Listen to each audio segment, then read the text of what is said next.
Oh, hi, welcome. I am currently at work right now and thought I'd record a quick video before I went home for the weekend. So before we get started, let me roll my intro.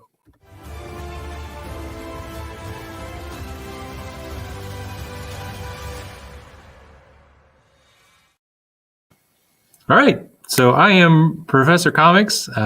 Thank you for showing up today for my second soapbox. I'm actually not standing on a soapbox today or sitting on a soapbox. I'm just in my classroom. So today we're going to be talking about speculation. Let me make myself smaller so you don't have to look at my face. So today we're going to be talking about speculation, which I could easily spend probably about an hour, maybe 2 hours talking about speculation, but I'm not going to spend that much time. Before I get started, though, I asked a question in my last video, and that question was, what comic series or character have you outgrown? And I had a couple people chime in. I just wanted to highlight some people. So Slotted Up 503, great guy. He says, is it possible to outgrow comics and collectibles? Yes, at least in my opinion. Slim Comics and more said, I've outgrown Wolverine, but from time to time, I still pick up a few covers of his. And then My Comic Book Journey says, I've outgrown Immortal Hulk and the X-Men series, which was my answer. I used to collect a lot of X-Men stuff, and now I've just kind of outgrown it. He also says he's on the fence with Something is Killing the Children, Venom, Death Metal, and Batman. I was following the Batman run for a while. I think I jumped out around issue 101, kind of right after the Joker War stuff ended. So that is where I ended up. And so this question for this video, and you can just answer down in the comments right now, is what is your favorite low-grade key that you own? It doesn't necessarily have to be worth a ton of money. I know everyone likes to show off their 9.8 CGC or CBCS slabs, but I'm interested in hearing what is your favorite low-grade key that you own? My favorite low-grade key, I own an X-Men number 9, which is the first Avengers versus X-Men issue. It is a 0.5 because someone was not a fan of the advertisement in the back of the book and decided to rip it out. So everything else is fine. It's an immaculate copy, but because someone decided to rip out that advertisement, it's a 0.5. Shout out to Marvelous Comics 73 who sent me that one. Actually won it on his stream. So yeah, that's my favorite low grade key, and I'm interested in seeing what you all say in the comments. So today, like I said, we're going to talk about speculation, and I looked up the word speculate because it's kind of like one of those words, cameo versus appearance, where a lot of people have different definitions. But according to the dictionary, speculate means the forming of a theory or conjecture without firm evidence. I am a science teacher, and I often teach my students about gathering evidence and coming up with a claim, and then backing up your evidence or backing up your claim with evidence, which is a lot of what speculation is about. A lot of people like to speculate on certain characters. They like to speculate that certain characters are going to show up in a film somewhere, be it WandaVision or the next Spider-Man film, or someone's going to get their own movie soon. And so I just wanted to talk about some speculation and some things that I've heard online. Things such as, I heard this is being optioned for a show. A lot of sellers like to use this as a way of selling some books. You just know this character will be on screen at some point. I hear that all the time. And finally, this character is going to heat up at some point. And again, they have no evidence whatsoever. They have nothing to back up their claims. They're just kind of using these as a guess because, again, the whole thing about speculation is you don't really have firm evidence. Now, if you had firm evidence that someone was going to be in a film like WandaVision or the next Avengers movie, then it wouldn't be speculation because we know that characters or that storyline is going to be in the next movie. I'm going to go through a couple examples. And for this next one, I don't really have any set evidence, but I mean, it's Rogue, and Rogue is a very important X-Men character. So I would say that even though I don't have evidence that she's going to be in the film, I think we can guess or speculate, as we can say, that at some point she will be in an upcoming film, which I'm really hoping she makes it into the next one. I would love for Kitty Pryde to be in the next movie as well. The last couple X-Men movies have been stinkers, at least in my opinion, and I'm hoping that we get a decent one soon. Herbie the Fat Fury. So here's my transition for this one. It is easy to say that Rogue will be in an X-Men film. We don't know when, but characters like Herbie the Fat Fury, not so much. If you're speculating on Herbie being in a film, good luck. But at the same time, you can totally feel free to tear me a new one when a comic book trailer comes out and Herbie the Fat Fury is going to be in it. I'm hoping people have heard of this character. I was looking up obscure characters when I was making this presentation, and I stumbled upon Herbie, and that just made me laugh. I probably should highlight Herbie in a future episode of Thick Thursday, because that boy thick, and he definitely has a unique style to him. All right, so this happened a couple of weeks ago. I made this presentation a couple of weeks ago, which is why I'm going to talk about it. And by now we have heard that the other two Spider-Men from the previous Spider-Man movies will not be joining Tom Holland. And Tom Holland even went on to say this. He said, no, they will not be appearing in this film unless they have hidden the most massive piece of information from me, which is good because Tom Holland loves to spoil stuff. I don't know if he loves it. He just accidentally spoils stuff. Says, which I think is too big of a secret for them to keep from me, which is right because he spoils stuff. But as of yet, no, it'll be a continuation of the Spider-Man movies that we've been making. And then just the other day, depending on when you've seen this, they dropped the name of the next Spider-Man film, and the internet went crazy over speculating on this whiteboard. I saw a lot of people speculating on the little, I don't know if my mouse is going to show up here. Oh yeah, it does. On these right here saying like, oh, that's like confirmation that Electro's going to be in the movie. Again, no firm evidence whatsoever. People just speculating. And I get it. People like to have fun by speculating. But when you're telling me that this is definite evidence that Electro's going to be in there, I don't really believe you. I think that this is just like Peter's Spidey tingles, or Peter tingles, I think, as Marissa Tomei calls them, Aunt May. I know a lot of people were speculating on this being having to do with Puerto Rico.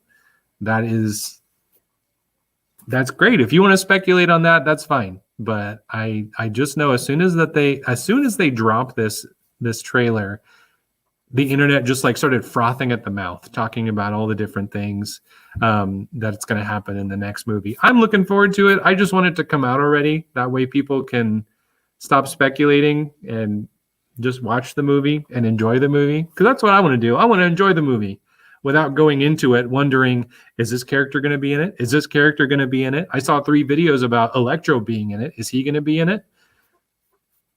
All right, so I'm going to move on. A couple weeks ago during the Super Bowl, people were saying that there was going to be a Venom trailer. And even I was buying into that speculation. I mean, the movie is going to come out in June. And I was hoping for a trailer. We obviously didn't get one. Didn't make the cut. But the question for this one is, did this influence more people to buy Venom or Carnage books? Did this speculation or this theory cause people to buy more books? I don't think so. Was there any evidence to back this up, or was it just speculation? It was just speculation. Obviously, there was no like teaser trailer or any announcement saying that definitively at the Super Bowl they would be showing a trailer. People were just kind of specking just because the movie's supposed to come out in June. Fingers crossed.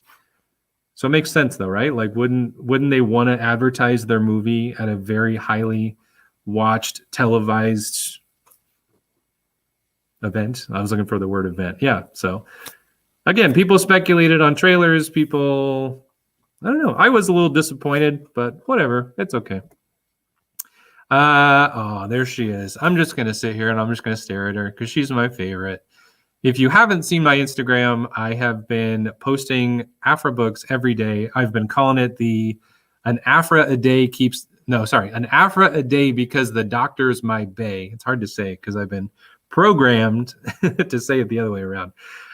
People have been specking really hard on Afra, and there have been a couple news articles that have come out saying that they may have been hiring a female character or a female actress to be someone in the Star Wars universe, and people are specking on Afra being that character. But as far as I know, we don't really have any definitive evidence or announcements saying, hey, we're going to start filming this. Again, it's just one of those things where it's like, oh, this has been optioned. It doesn't mean it's going to be made into a show. It just means it's been optioned. And if Afra ever gets her own show, please make an Afra show. That would make me happy. All right, let's see where else I'm going with this. I think we're wrapping up here. So why do people use these statements? Like, so why do people say, oh, you know, this character is going to heat up soon? Or, oh, you know, this character is going to end up on screen at some point. And I mean, most of the time when I hear these people say it, they're trying to sell me a book. They're trying to make the book seem like a must buy. It makes the book seem like a must buy. Like, oh, you better buy this now because once the trailer drops, it's going to be hard to buy this at a decent price. And if you're one of those people that is selling it that way, you know, maybe you're advertising people and enticing them to buy these books, but I don't know. It just seems a little shady to me. I mean, we've seen books blow up in price when a TV show or movie highlights those characters or storylines. The Department of Truth, an article just came out about the Department of Truth being optioned, which meant that everyone was going to be jumping on that one. That series I have seen in my LCS for a couple weeks now. I even saw like the #1 copies or issue #1, and I was kind of dragging my feet just because my pull list was so heavy. And then as soon as they dropped that article or they started talking about it, someone came in and just bought out the entire LCS of all the Department of Truth issues, which, I mean, that's shame on me for not jumping in. But, you know, that's one of those times where like the speculations kind of do pay off because, and again, we don't know of a definitive show or we don't know if it's actually going to be something that gets an actual show because, again, it's being optioned at this point. But that's just one of those things. And I mean, some people love to take that gamble with books. I know that every Friday I always see people posting pictures of people buying books on eBay that have to do with WandaVision, either something that happened in this week's episode, or they're speculating on like the Silver Surfer being a part of it. Or I know Mephisto, people were buying up a bunch of Mephisto books, and some people just like to take that gamble, and it's your money and you can do whatever you want with it. Don't let me stop you from spending money. Just know that I'm probably going to hold off until we get evidence that something is going to happen, like a character is going to make a debut or we're going to get a storyline showing up on the big screen. Yes, I might have to pay more money to pick up a book, but, you know, I will probably save more money in the long run because I won't be buying issues that never really have anything to do with a TV show or a movie. All right, so here's my big idea. I said I didn't want to talk on this for too long. This was just, you know, I think soapboxes should be rather short, so we'll close this out. Excuse me. If you want to take a gamble based on speculation, go for it. If you want to be smart, wait for some evidence before you jump in. And I put a little star there just because, oh, excuse me, I'm jumping ahead. I put a little star there because, again, it's your money. You can do whatever you want with it. And then finally, I'm just going to end off by saying collect what you love, not what other people love. I know a lot of people get hate online saying, oh, what you collect is trash. I bought some books not too long ago, and I had someone ask me why I never post expensive books online, asking me why I was not posting any, like, you know, X-Men ones or like, what am I supposed to say?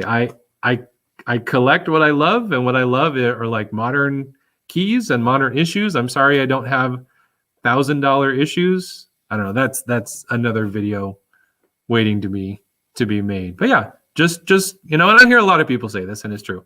But I'll wrap it up just with this. Just collect what you love, not what other people love. That's what I want you to go away with today. So thanks for showing up for my soapbox. I really appreciate it. Yeah, I know some of you had been waiting for a while for this to come out. Sold Twice. This is that video. I'm glad you kept asking me and bugging me about it. So yeah, I hope you all have a great weekend and keep collecting.